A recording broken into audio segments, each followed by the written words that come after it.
ठाकरे साहेब, वाघमारे साहेब इथं उपस्थित झालेले आहेत, ते आपल्याला सांगणार आहेत आणि त्याप्रमाणे आपण सर्वजण फॉलो करू, त्यांचे विचार करू, अंमलात आणू. एवढेच मी आपल्याकडून बिझनेस सोडून काय बनले, राज्य करते बनले. आज त्या इंग्रजांनी सुद्धा तुमची इंच जमीन मोजली.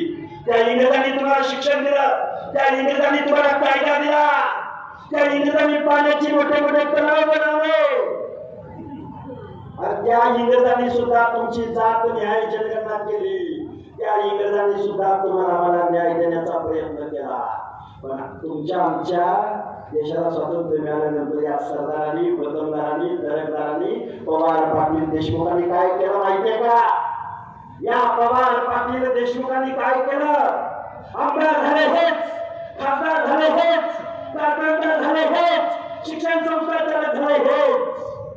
आणि तुम्हाला आम्हाला मात्र काय दिलं?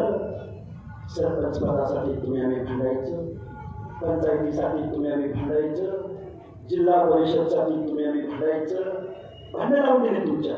आणि ज्यावेळी महाराष्ट्राच्या विधानसभेमध्ये जायची वेळ आली त्यावेळी तुम्हाला आम्हाला तुम्ही तिकीट दिलं नाही. तिकीट दिलं का? तिकीट भूम परांड्यामध्ये एखाद्या थंडेला तिकीट दिलं का? कोणी दिलं?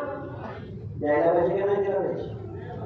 एखाद्या गावात जर देवता त्याची वस्ती असेल तर सभासदी कुणाच्या असते? त्या कुणाच्या सभासदी असते त्या देवकाच्या गावात?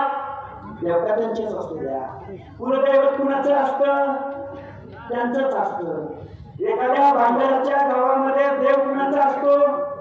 त्यांचाच असतो. मग धूम परांड्यामध्ये जर माझे ओबीसी बांधव धूमसंख्येने राहत असतील तर धूम परांड्याचा आमदार कोण पाहिजे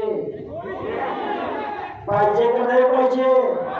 आमचं जरांगे पाटील काय म्हणतो? आम्ही गरीब झालोय. पण जरांगे पाटील 288 पैकी आमदार किती तुमचे सांगा का?